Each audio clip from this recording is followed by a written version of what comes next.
The Art of War by Sun Tzu. Chapter 1. Laying Plans. Sun Tzu said, "The art of war is of vital importance to the state.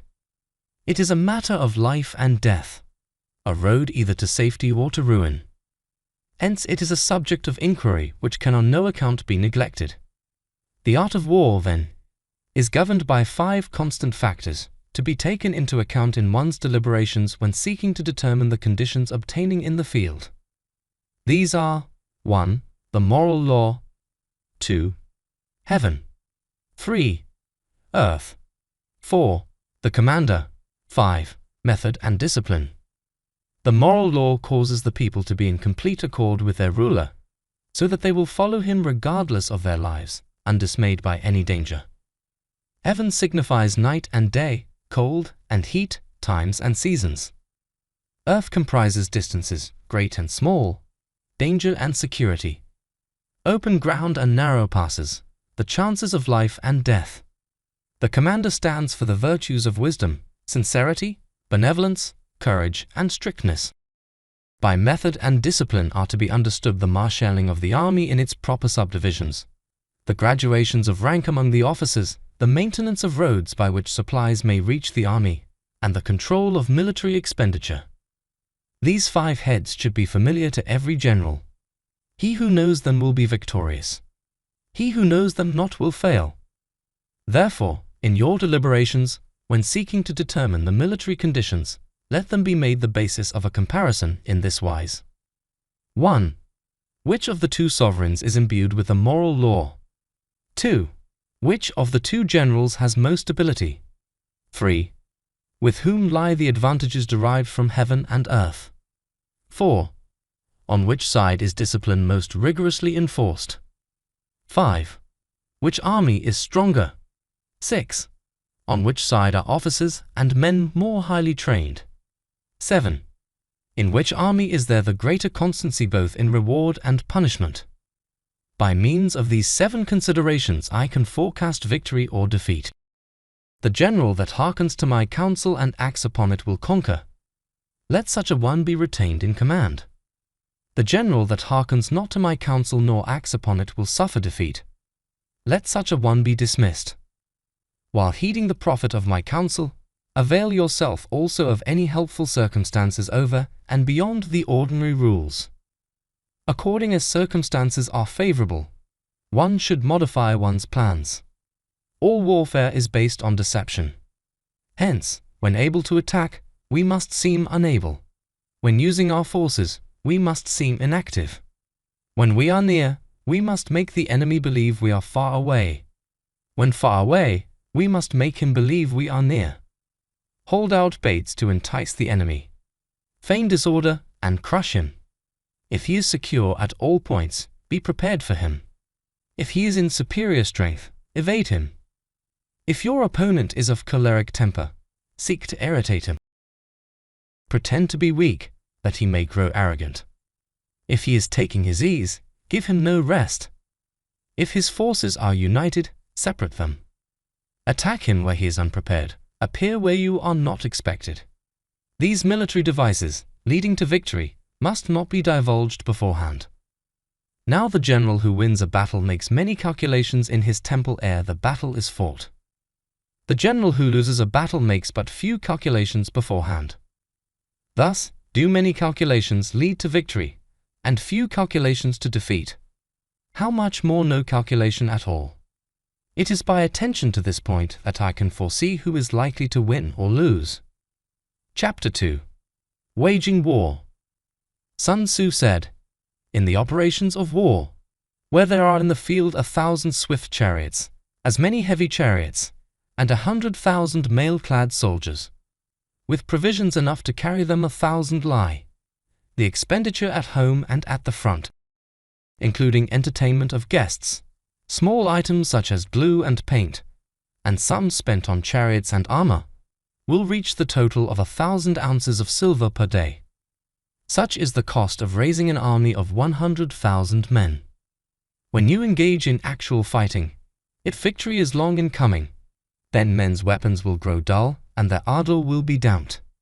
If you lay siege to a town, you will exhaust your strength. Again, if the campaign is protracted, the resources of the state will not be equal to the strain. Now, when your weapons are dulled, your ardor damped, your strength exhausted and your treasure spent, other chieftains will spring up to take advantage of your extremity. Then no man, however wise, will be able to avert the consequences that must ensue. Thus, though we have heard of stupid haste in war, cleverness has never been seen associated with long delays. There is no instance of a country having benefited from prolonged warfare. It is only one who is thoroughly acquainted with the evils of war that can thoroughly understand the profitable way of carrying it on. The skillful soldier does not raise a second levy, neither are his supply wagons loaded more than twice. Bring war material with you from home, but forage on the enemy. Thus the army will have food enough for its needs. Poverty of the state exchequer causes an army to be maintained by contributions from a distance. Contributing to maintain an army at a distance causes the people to be impoverished. On the other hand, the proximity of an army causes prices to go up, and high prices cause the people's substance to be drained away. When their substance is drained away, the peasantry will be afflicted by heavy exactions. With this loss of substance and exhaustion of strength, the homes of the people will be stripped bare, and 3/10 of their income will be dissipated. While government expenses for broken chariots, worn-out horses, breastplates and helmets, bows and arrows, spears and shields, protective mantles, draft oxen and heavy wagons will amount to 4/10 of its total revenue. Hence a wise general makes a point of foraging on the enemy. 1 cartload of the enemy's provisions is equivalent to 20 of one's own, and likewise a single pickle of his provender is equivalent to 20 from one's own store. Now in order to kill the enemy, our men must be roused to anger. That there may be advantage from defeating the enemy, they must have their rewards. Therefore, in chariot fighting, when 10 or more chariots have been taken, those should be rewarded who took the first. Our own flags should be substituted for those of the enemy, and the chariots mingled and used in conjunction with ours.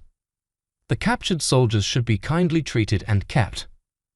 This is called using the conquered foe to augment one's own strength. In war, then, let your great object be victory, not lengthy campaigns. Thus it may be known that the leader of armies is the arbiter of the people's fate, the man on whom it depends whether the nation shall be in peace or in peril. Chapter 3. Attack by Stratagem. Sun Tzu said, "In the practical art of war, the best thing of all is to take the enemy's country whole and intact. To shatter and destroy it is not so good. So too, it is better to recapture an army entire than to destroy it, to capture a regiment, a detachment or a company entire than to destroy them.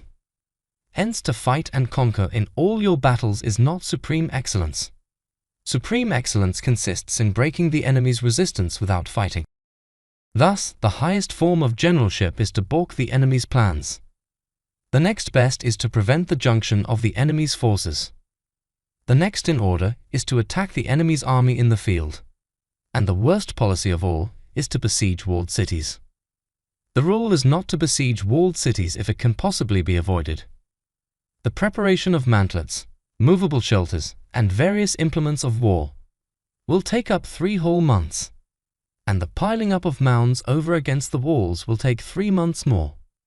The general, unable to control his irritation, will launch his men to the assault like swarming ants, with the result that 1/3 of his men are slain, while the town still remains untaken. Such are the disastrous effects of a siege. Therefore the skillful leader subdues the enemy's troops without any fighting. He captures their cities without laying siege to them. He overthrows their kingdom without lengthy operations in the field. With his forces intact, he will dispute the mastery of the empire, and thus, without losing a man, his triumph will be complete. This is the method of attacking by stratagem. It is the rule in war, if our forces are 10 to the enemy's 1, to surround him; if 5 to 1, to attack him; if twice as numerous, to divide our army into 2. If equally matched, we can offer battle. If slightly inferior in numbers, we can avoid the enemy. If quite unequal in every way, we can flee from him. Hence, though an obstinate fight may be made by a small force, in the end it must be captured by the larger force. Now the general is the bulwark of the state. If the bulwark is complete at all points, the state will be strong. If the bulwark is defective, the state will be weak. There are 3 ways in which a ruler can bring misfortune upon his army. 1. By commanding the army to advance or to retreat, being ignorant of the fact that it cannot obey. This is called hobbling the army. 2. By attempting to govern an army in the same way as he administers a kingdom, being ignorant of the conditions which obtain in an army. This causes restlessness in the soldiers' minds. 3. By employing the officers of his army without discrimination, through ignorance of the military principle of adaptation to circumstances. This shakes the confidence of the soldiers. But when the army is restless and distrustful, trouble is sure to come from the other feudal princes. This is simply bringing anarchy into the army and flinging victory away. Thus, we may know that there are 5 essentials for victory. 1. He will win who knows when to fight and when not to fight. 2. He will win who knows how to handle both superior and inferior forces. 3. He will win whose army is animated by the same spirit throughout all its ranks. 4. He will win who prepared himself, waits to take the enemy unprepared. 5. He will win who has military capacity and is not interfered with by the sovereign. Hence the saying, if you know the enemy and know yourself, you need not fear the result of 100 battles. If you know yourself but not the enemy, for every victory gained you will also suffer a defeat. If you know neither the enemy nor yourself, you will succumb in every battle. Chapter 4. Tactical Dispositions. Sun Tzu said, the good fighters of old first put themselves beyond the possibility of defeat, and then waited for an opportunity of defeating the enemy. To secure ourselves against defeat lies in our own hands, but the opportunity of defeating the enemy is provided by the enemy himself. Thus, the good fighter is able to secure himself against defeat, but cannot make certain of defeating the enemy. Hence the saying, one may know how to conquer without being able to do it. Security against defeat implies defensive tactics. Ability to defeat the enemy means taking the offensive. Standing on the defensive indicates insufficient strength. Attacking, a superabundance of strength. The general who is skilled in defense hides in the most secret recesses of the earth. He who is skilled in attack flashes forth from the topmost heights of heaven. Thus, on the one hand we have ability to protect ourselves. On the other, a victory that is complete. To see victory only when it is within the ken of the common herd is not the acme of excellence. Neither is it the acme of excellence if you fight and conquer, and the whole empire says, well done. To lift an autumn hair is no sign of great strength. To see the sun and moon is no sign of sharp sight. To hear the noise of thunder is no sign of a quick ear. What the ancients called a clever fighter is one who not only wins, but excels in winning with ease. Hence his victories bring him neither reputation for wisdom nor credit for courage. He wins his battles by making no mistakes. Making no mistakes is what establishes the certainty of victory, for it means conquering an enemy that is already defeated. Hence the skillful fighter puts himself into a position which makes defeat impossible, and does not miss the moment for defeating the enemy. Thus, it is that in war the victorious strategist only seeks battle after the victory has been won, whereas he who is destined to defeat first fights and afterwards looks for victory. The consummate leader cultivates the moral law and strictly adheres to method and discipline. Thus, it is in his power to control success. In respect of military method, we have, firstly, measurement, secondly, estimation of quantity, thirdly, calculation, fourthly, balancing of chances, fifthly, victory. Measurement owes its existence to earth, estimation of quantity to measurement, calculation to estimation of quantity, balancing of chances to calculation, and victory to balancing of chances. A victorious army opposed to a routed one is as a pound's weight placed in the scale against a single grain. The onrush of a conquering force is like the bursting of pent-up waters into a chasm 1,000 fathoms deep. Chapter 5. Energy. Sun Tzu said, "The control of a large force is the same principle as the control of a few men. It is merely a question of dividing up their numbers. Fighting with a large army under your command is no ways different from fighting with a small one. It is merely a question of instituting signs and signals. To ensure that your whole host may withstand the brunt of the enemy's attack and remain unshaken. This is effected by maneuvers direct and indirect. That the impact of your army may be like a grindstone dashed against an egg. This is effected by the signs of weak points and strong. In all fighting, the direct method may be used for joining battle, but indirect methods will be needed in order to secure victory. Indirect tactics, efficiently applied, are inexhaustible as heaven and earth, unending as the flow of rivers and streams. Like the sun and moon, they end but to begin anew. Like the 4 seasons, they pass away to return once more. There are not more than 5 musical notes, yet the combinations of these 5 give rise to more melodies than can ever be heard. There are not more than 5 primary colors, blue, yellow, red, white, and black. Yet in combination they produce more hues than can ever been seen. There are not more than 5 cardinal tastes, sour, acrid, salt, sweet, bitter. Yet combinations of them yield more flavors than can ever be tasted. In battle, there are not more than 2 methods of attack, the direct and the indirect. Yet these 2 in combination give rise to an endless series of maneuvers. The direct and the indirect lead on to each other in turn. It is like moving in a circle. You never come to an end. Who can exhaust the possibilities of their combination? The onset of troops is like the rush of a torrent, which will even roll stones along in its course. The quality of decision is like the well-timed swoop of a falcon, which enables it to strike and destroy its victim. Therefore, the good fighter will be terrible in his onset, and prompt in his decision. Energy may be likened to the bending of a crossbow, decision to the releasing of a trigger.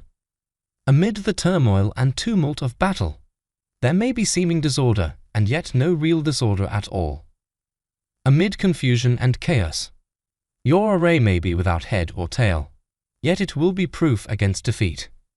Simulated disorder postulates perfect discipline. Simulated fear postulates courage. Simulated weakness postulates strength. Hiding order beneath the cloak of disorder is simply a question of subdivision.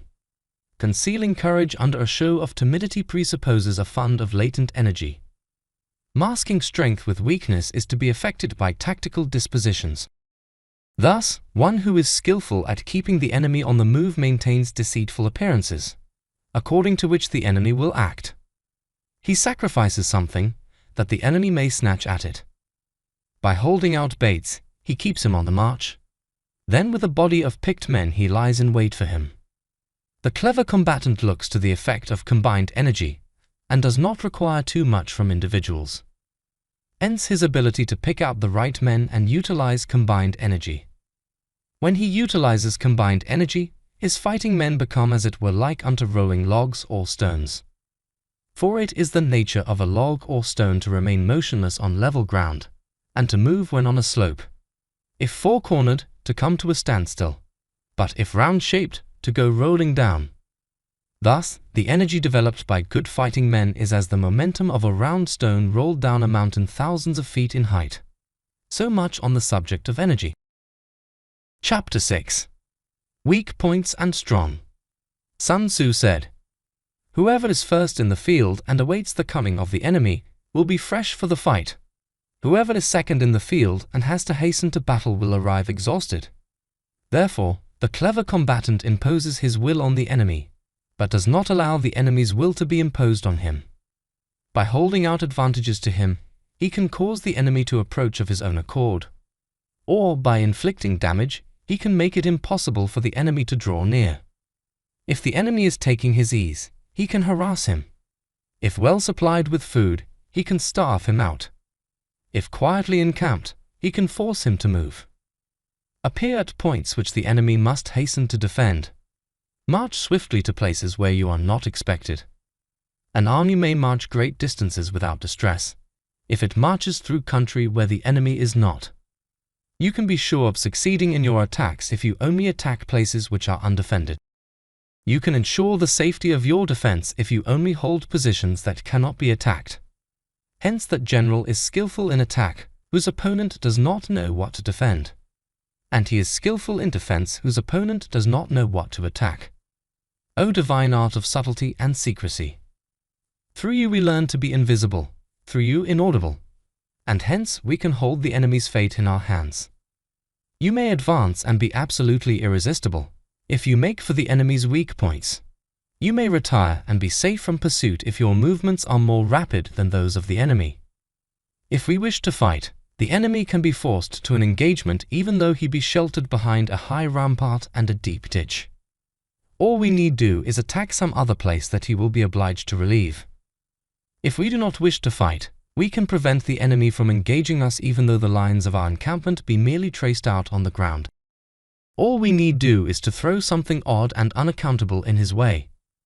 By discovering the enemy's dispositions and remaining invisible ourselves, we can keep our forces concentrated, while the enemy's must be divided. We can form a single united body, while the enemy must split up into fractions. Hence there will be a whole pitted against separate parts of a whole, which means that we shall be many to the enemy's few. And if we are able thus to attack an inferior force with a superior one, our opponents will be in dire straits.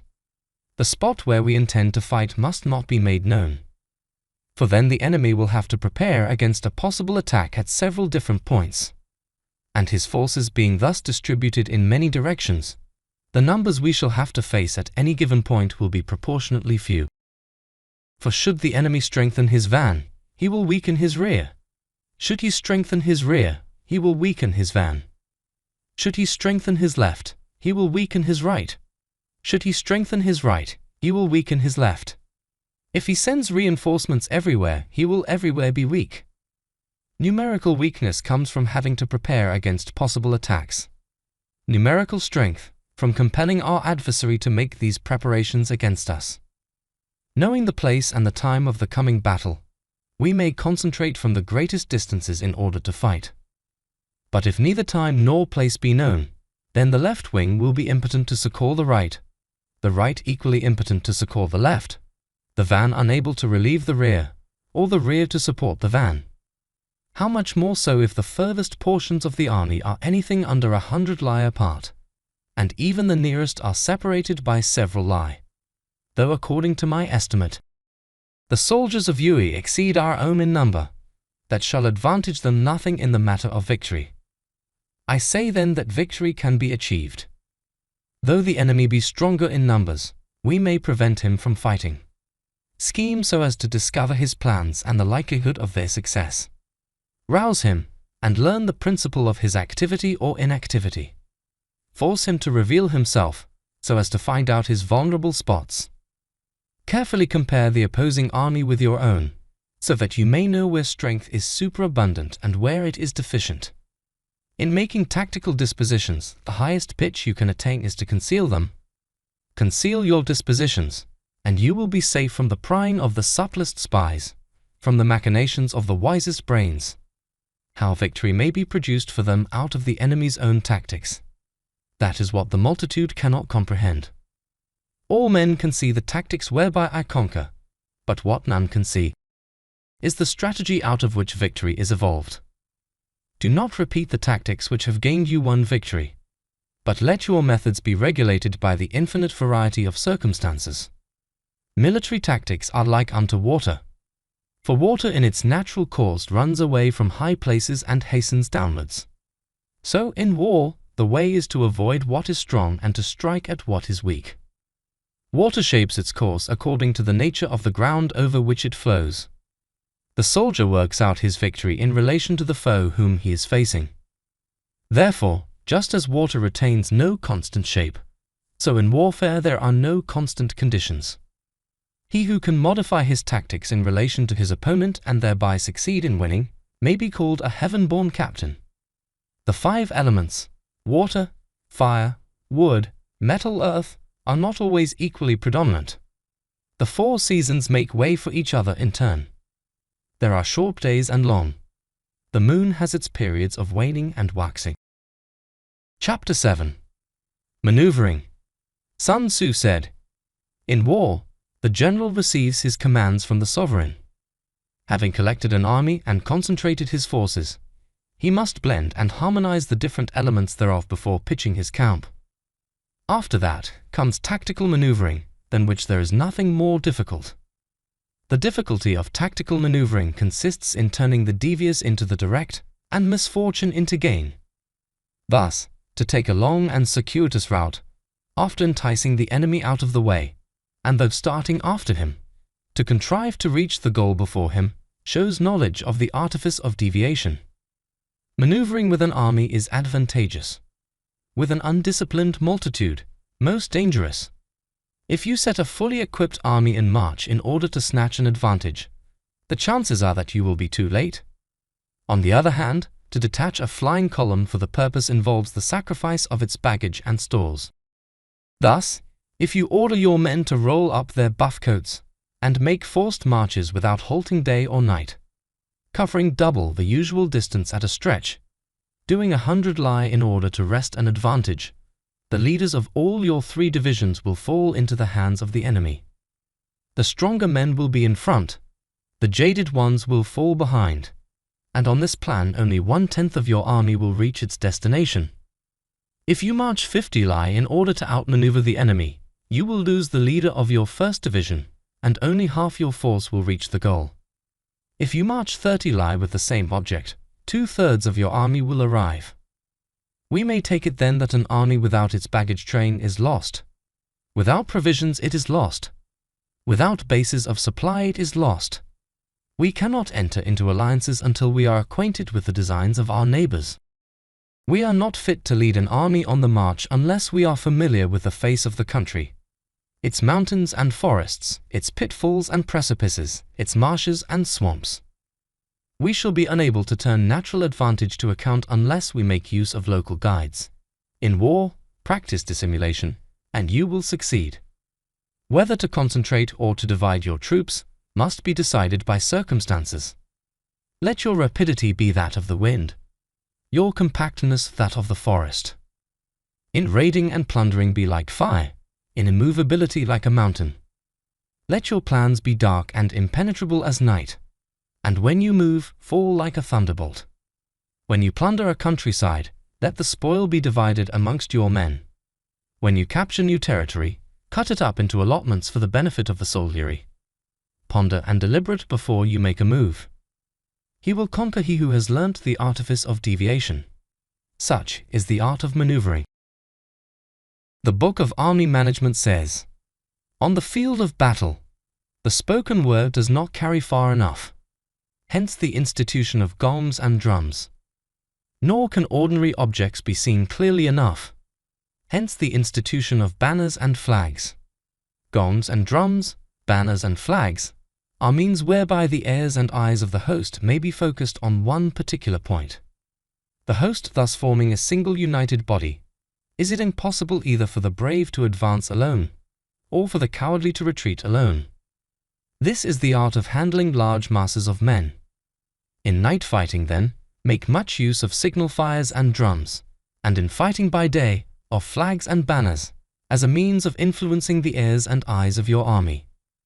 A whole army may be robbed of its spirit. A commander-in-chief may be robbed of his presence of mind. Now a soldier's spirit is keenest in the morning. By noonday it has begun to flag. And in the evening, his mind is bent only on returning to camp.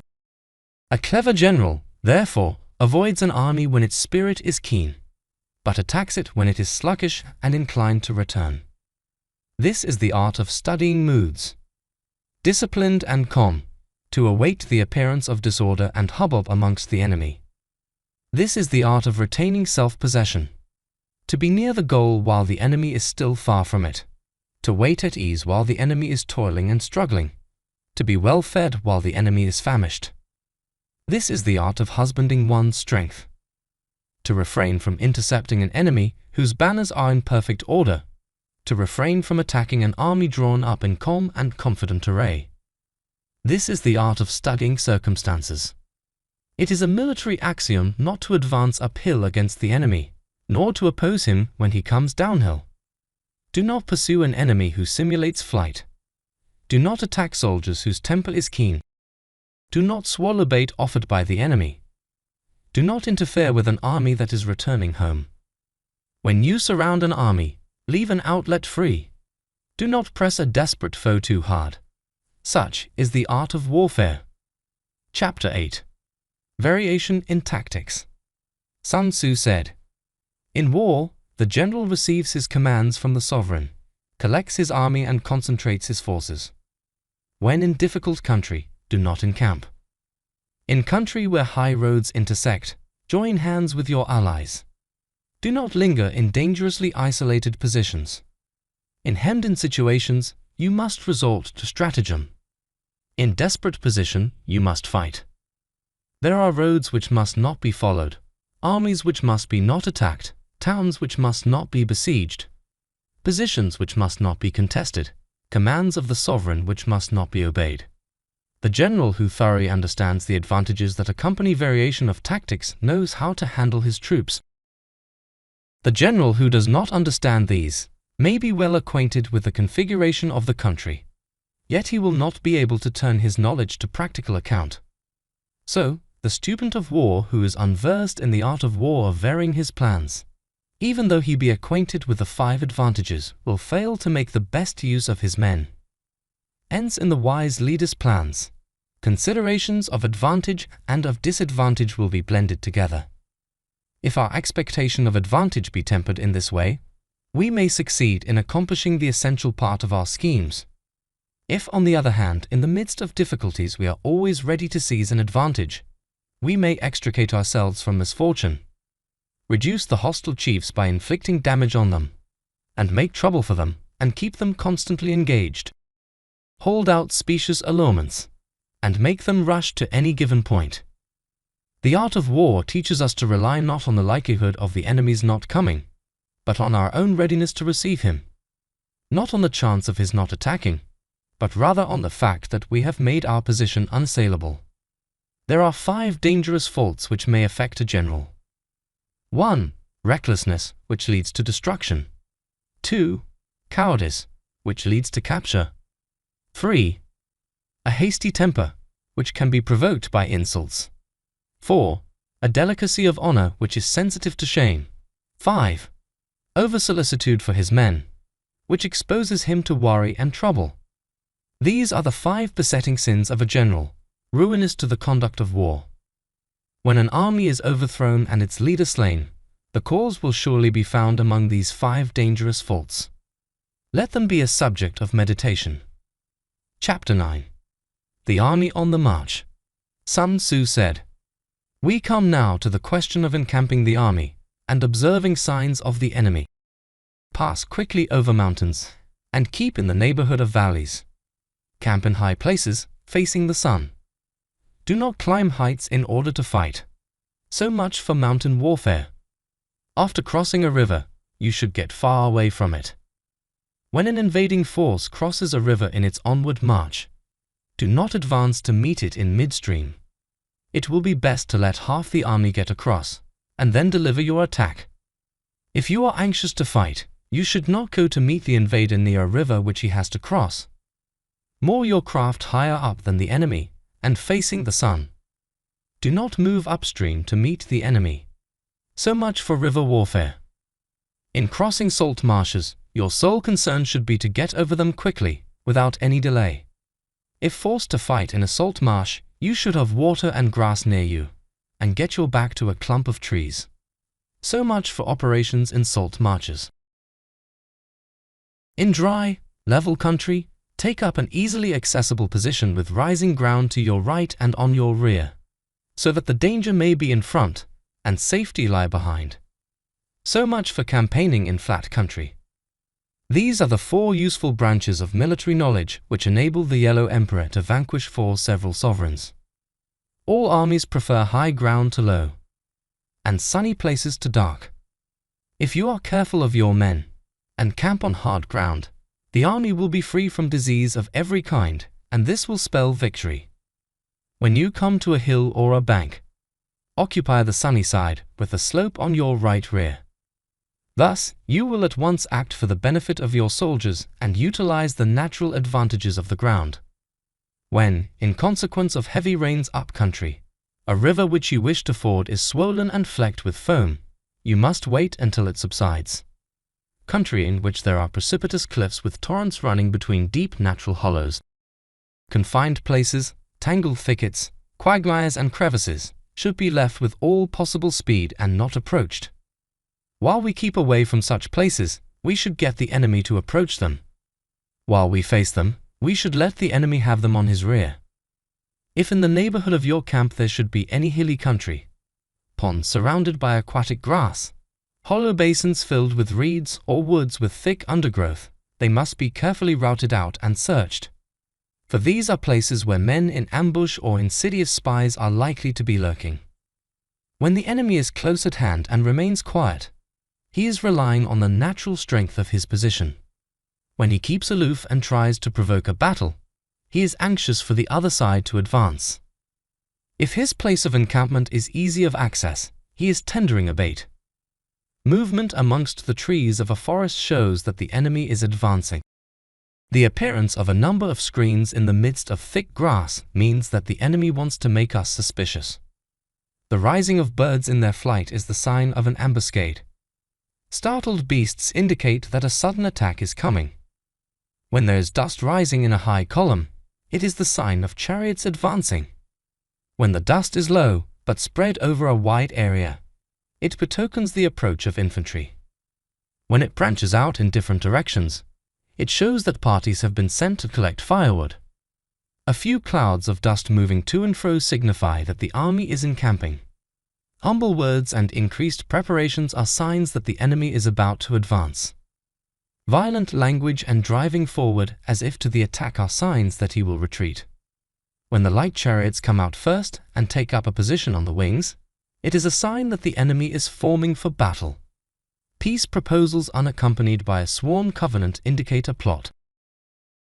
When there is much running about and the soldiers fall into rank, it means that the critical moment has come. When some are seen advancing and some retreating, it is a lure. When the soldiers stand leaning on their spears, they are faint from want of food. If those who are sent to draw water begin by drinking themselves, the army is suffering from thirst. If the enemy sees an advantage to be gained and makes no effort to secure it, the soldiers are exhausted. If birds gather on any spot, it is unoccupied. Clamor by night betokens nervousness. If there is disturbance in the camp, the general's authority is weak. If the banners and flags are shifted about, sedition is afoot. If the officers are angry, it means that the men are weary. When an army feeds its horses with grain and kills its cattle for food, and when the men do not hang their cooking pots over the camp fires, showing that they will not return to their tents, you may know that they are determined to fight to the death. The sight of men whispering together in small knots or speaking in subdued tones points to disaffection amongst the rank and file. Too frequent rewards signify that the enemy is at the end of his resources. Too many punishments betray a condition of dire distress.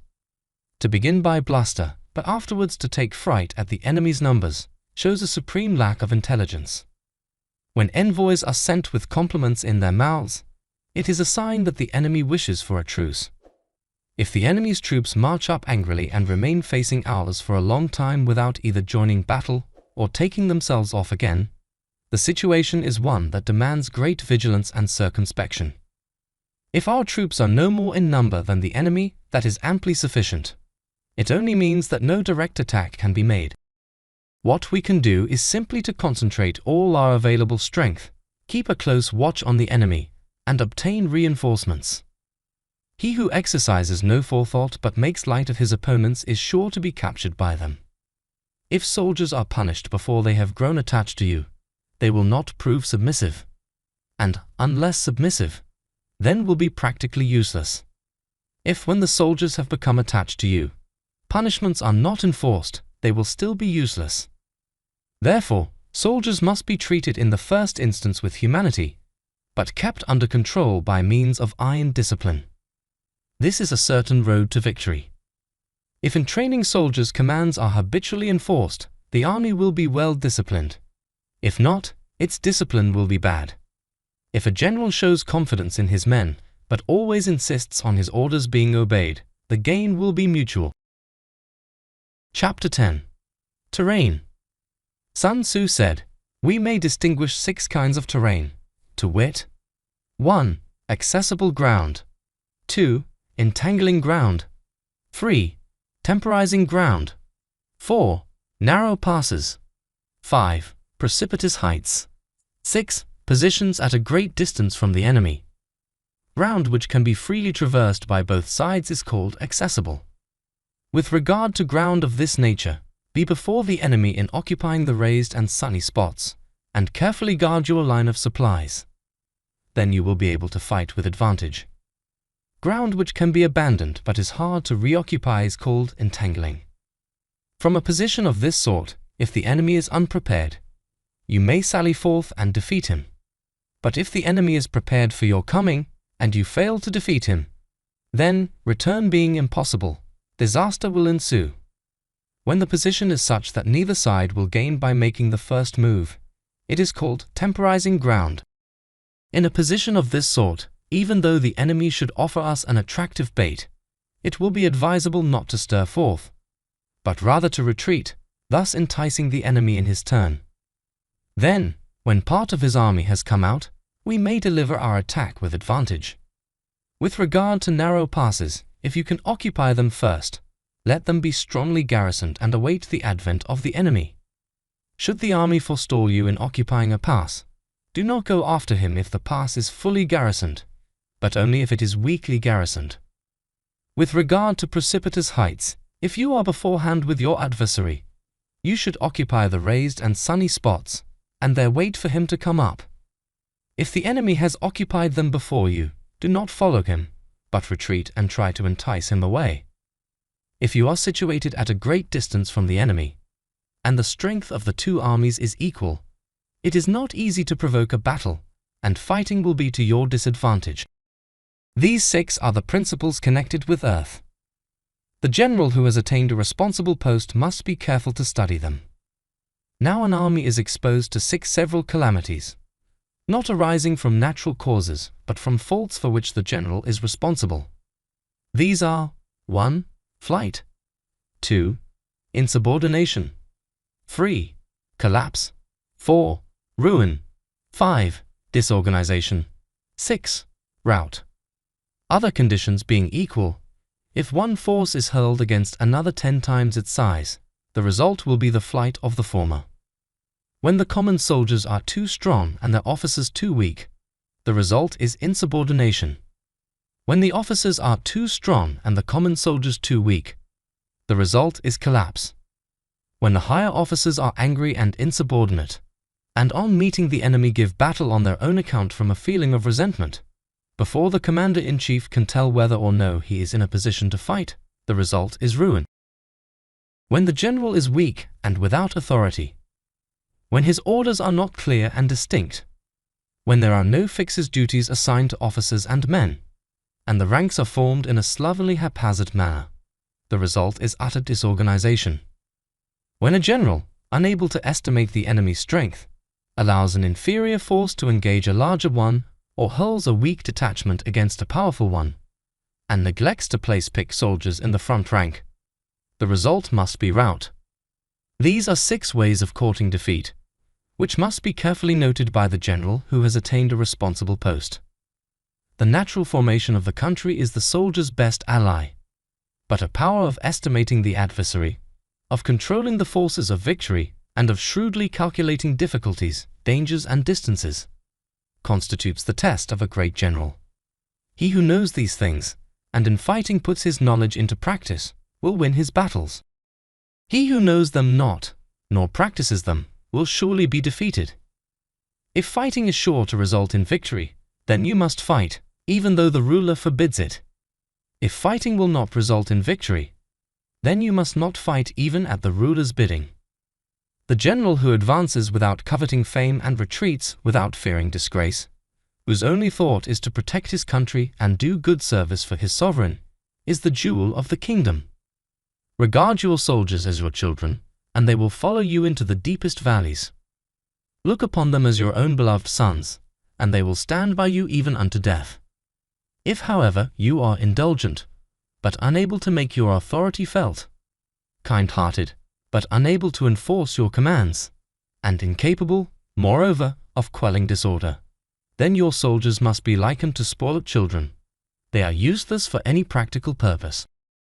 If we know that our own men are in a condition to attack, but are unaware that the enemy is not open to attack, we have gone only halfway towards victory. If we know that the enemy is open to attack, but are unaware that our own men are not in a condition to attack, we have gone only halfway towards victory. If we know that the enemy is open to attack, and also know that our men are in a condition to attack, but are unaware that the nature of the ground makes fighting impracticable, we have still gone only halfway towards victory. Hence the experienced soldier, once in motion, is never bewildered. Once he has broken camp, he is never at a loss. Hence the saying, if you know the enemy and know yourself, your victory will not stand in doubt.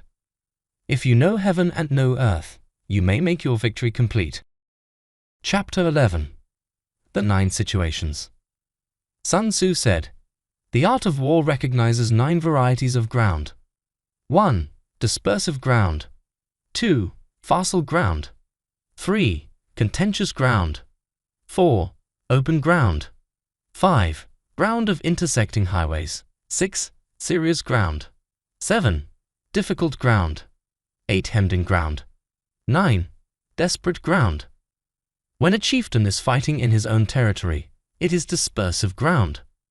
When he has penetrated into hostile territory, but to no great distance, it is facile ground. Ground the possession of which imports great advantage to either side is contentious ground. Ground on which each side has liberty of movement is open ground.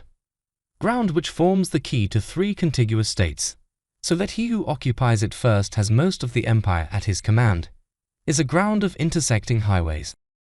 When an army has penetrated into the heart of a hostile country, leaving a number of fortified cities in its rear, it is serious ground. Mountain forests, rugged steeps, marshes and fens. All country that is hard to traverse. This is difficult ground. Ground which is reached through narrow gorges, and from which we can only retire by tortuous paths, so that a small number of the enemy would suffice to crush a large body of our men. This is hemmed-in ground. Ground on which we can only be saved from destruction by fighting without delay is desperate ground. On dispersive ground, therefore, fight not. On facile ground, halt not. On contentious ground, attack not. On open ground, do not try to block the enemy's way. On the ground of intersecting highways, join hands with your allies.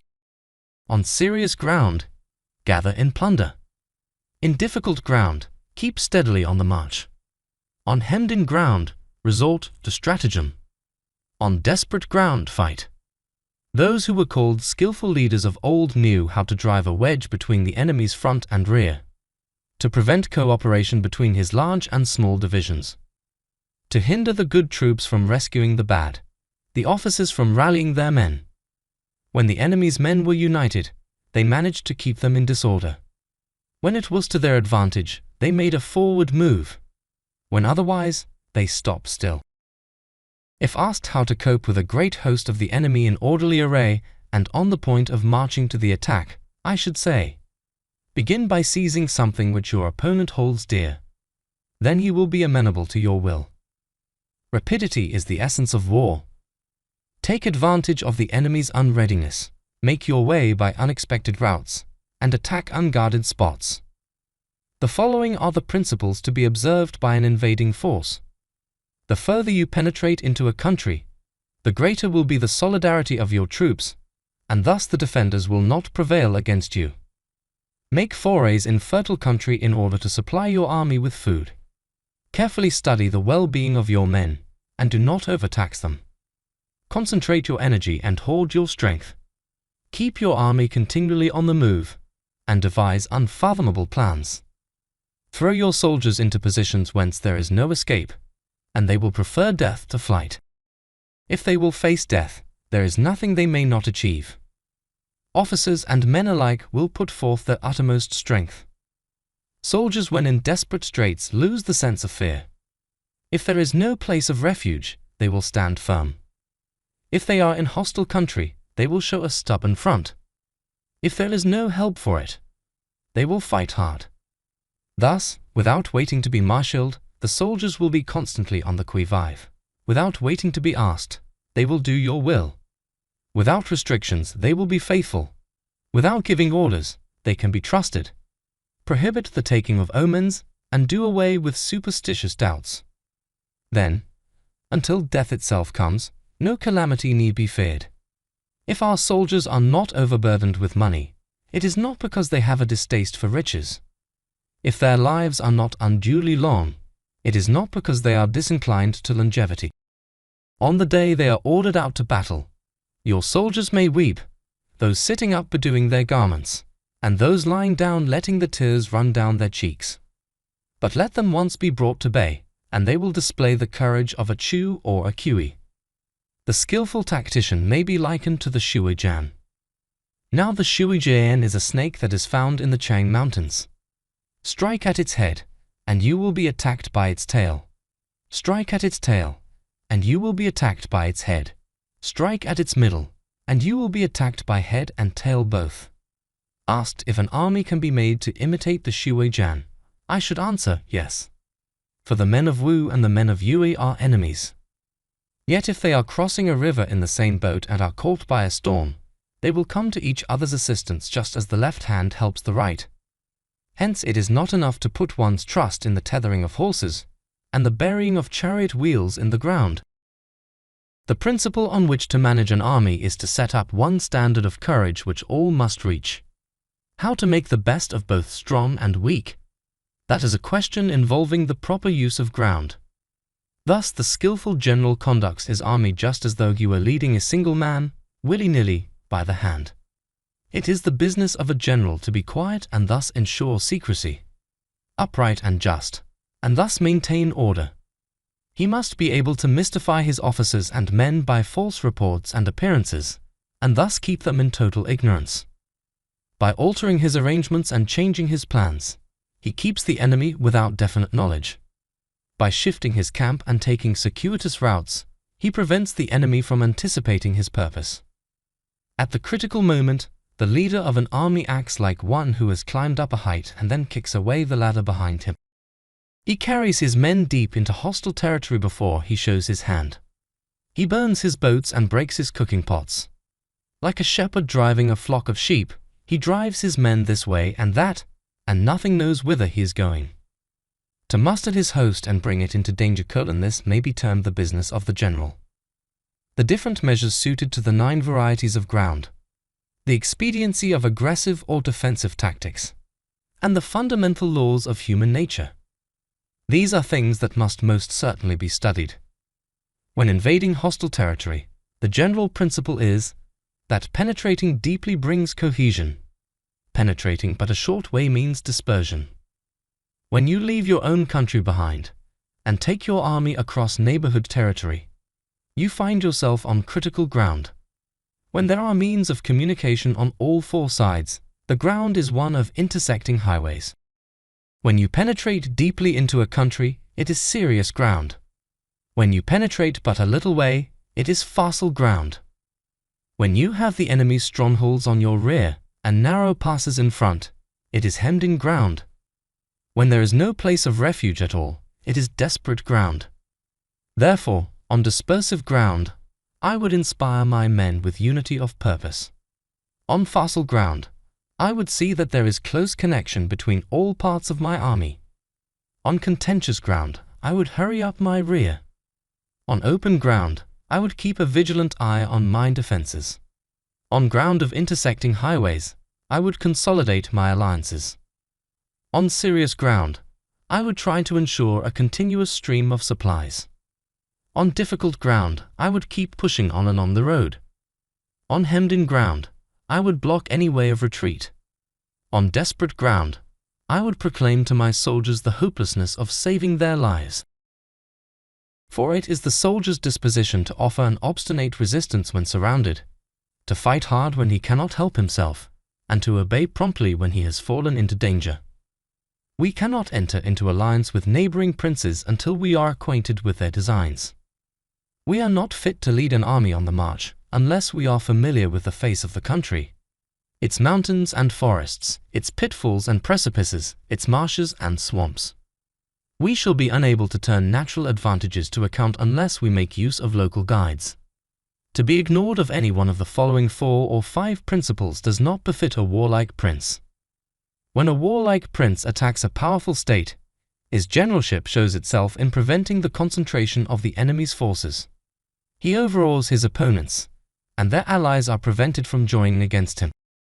Hence, he does not strive to ally himself with all and sundry, nor does he foster the power of other states. He carries out his own secret designs, keeping his antagonists in awe. Thus, he is able to capture their cities and overthrow their kingdoms. Bestow rewards without regard to rule, issue orders without regard to previous arrangements, and you will be able to handle a whole army as though you had to do with but a single man. Confront your soldiers with the deed itself. Never let them know your design. When the outlook is bright, bring it before their eyes. But tell them nothing when the situation is gloomy. Place your army in deadly peril, and it will survive. Plunge it into desperate straits, and it will come off in safety. For it is precisely when a force has fallen into harm's way that is capable of striking a blow for victory. Success in warfare is gained by carefully accommodating ourselves to the enemy's purpose. By persistently hanging on the enemy's flank, we shall succeed in the long run in killing the commander-in-chief. This is called ability to accomplish a thing by sheer cunning. On the day that you take up your command, block the frontier passes, destroy the official tallies, and stop the passage of all emissaries. Be stern in the council chamber, so that you may control the situation. If the enemy leaves a door open, you must rush in. Forestall your opponent by seizing what he holds dear, and subtly contrive to time his arrival on the ground. Walk in the path defined by rule, and accommodate yourself to the enemy until you can fight a decisive battle. At first, then, exhibit the coyness of a maiden, until the enemy gives you an opening. Afterwards emulate the rapidity of a running hare, and it will be too late for the enemy to oppose you. Chapter 12. The Attack by Fire. Sun Tzu said, "There are 5 ways of attacking with fire. The first is to burn soldiers in their camp. The second is to burn stores. The third is to burn baggage trains. The fourth is to burn arsenals and magazines. The fifth is to hurl dropping fire amongst the enemy." In order to carry out an attack, we must have means available. The material for raising fire should always be kept in readiness. There is a proper season for making attacks with fire and special days for starting a conflagration. The proper season is when the weather is very dry. The special days are those when the moon is in the constellations of the sieve, the wall, the wing, or the crossbar. For these 4 are all days of rising wind. In attacking with fire, one should be prepared to meet 5 possible developments. 1. When fire breaks out inside the enemy's camp, respond at once with an attack from without. 2. If there is an outbreak of fire, but the enemy's soldiers remain quiet, bide your time and do not attack. 3. When the force of the flames has reached its height, follow it up with an attack, if that is practicable. If not, stay where you are. 4. If it is possible to make an assault with fire from without, do not wait for it to break out within, but deliver your attack at a favorable moment. 5. When you start a fire, be to windward of it. Do not attack from the leeward. A wind that rises in the daytime lasts long, but a night breeze soon falls. In every army, the 5 developments connected with fire must be known, the movements of the stars calculated, and a watch kept for the proper days. Hence those who use fire as an aid to the attack show intelligence. Those who use water as an aid to the attack gain an accession of strength. By means of water, an enemy may be intercepted, but not robbed of all his belongings. Unhappy is the fate of one who tries to win his battles and succeed in his attacks, without cultivating the spirit of enterprise. For the result is waste of time and general stagnation. Hence the saying, "The enlightened ruler lays his plans well ahead. The good general cultivates his resources." Move not unless you see an advantage. Use not your troops unless there is something to be gained. Fight not unless the position is critical. No ruler should put troops into the field merely to gratify his own spleen. No general should fight a battle simply out of pique. If it is to your advantage, make a forward move. If not, stay where you are. Anger may in time change to gladness. Vexation may be succeeded by content. But a kingdom that has once been destroyed can never come again into being. Nor can the dead ever be brought back to life. Hence the enlightened ruler is heedful, and the good general full of caution. This is the way to keep a country at peace and an army intact. Chapter 13. The Use of Spies. Sun Tzu said, "Raising a host of 100,000 men and marching them great distances entails heavy loss on the people and a drain on the resources of the state. The daily expenditure will amount to 1,000 ounces of silver. There will be commotion at home and abroad, and men will drop down exhausted on the highways. As many as 700,000 families will be impeded in their labor. Hostile armies may face each other for years, striving for the victory which is decided in a single day. This being so, to remain in ignorance of the enemy's condition simply because one grudges the outlay of 100 ounces of silver in honors and emoluments is the height of inhumanity. One who acts thus is no leader of men, no present help to his sovereign, no master of victory. Thus, what enables the wise sovereign and the good general to strike and conquer, and achieve things beyond the reach of ordinary men, is foreknowledge. Now this foreknowledge cannot be elicited from spirits. It cannot be obtained inductively from experience, nor by any deductive calculation. Knowledge of the enemy's dispositions can only be obtained from other men. Hence the use of spies, of whom there are 5 classes. 1. Local spies. 2. Inward spies. 3. Converted spies. 4. Doomed spies.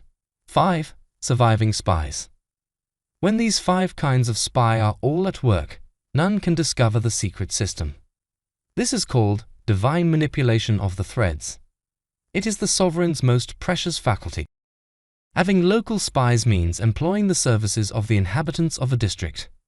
Having inward spies, making use of officials of the enemy. Having converted spies, getting hold of the enemy's spies and using them for our own purposes. Having doomed spies, doing certain things openly for purposes of deception, and allowing our spies to know of them and report them to the enemy. Surviving spies, finally, are those who bring back news from the enemy's camp. Hence it is that which none in the whole army are more intimate relations to be maintained than with spies. None should be more liberally rewarded. In no other business should greater secrecy be preserved. Spies cannot be usefully employed without a certain intuitive sagacity. They cannot be properly managed without benevolence and straightforwardness. Without subtle ingenuity of mind, one cannot make certain of the truth of their reports. Be subtle, and use your spies for every kind of business. If a secret piece of news is divulged by a spy before the time is ripe, he must be put to death together with the man to whom the secret was told. Whether the object be to crush an army, to storm a city, or to assassinate an individual, it is always necessary to begin by finding out the names of the attendants, the aides-de-camp and doorkeepers and sentries of the general in command. Our spies must be commissioned to ascertain these. The enemy's spies who have come to spy on us must be sought out, tempted with bribes, led away, and comfortably housed. Thus they will become converted spies and available for our service. It is through the information brought by the converted spy that we are able to acquire and employ local and inward spies. It is owing to his information, again, that we can cause the doomed spy to carry false tidings to the enemy. Lastly, it is by his information that the surviving spy can be used on appointed occasions. The end and aim of spying in all its 5 varieties is knowledge of the enemy, and this knowledge can only be derived in the first instance, from the converted spy. Hence, it is essential that the converted spy be treated with the utmost liberality. Of old, the rise of the Yin dynasty was due to Wei Qi, who had served under the Asia. Likewise, the rise of the Chu dynasty was due to Luya, who had served under the Yin. Hence, it is only the enlightened ruler and the wise general who will use the highest intelligence of the army for purposes of spying, and thereby they achieve great results. Spies are a most important element in water, because on them depends an army's ability to move.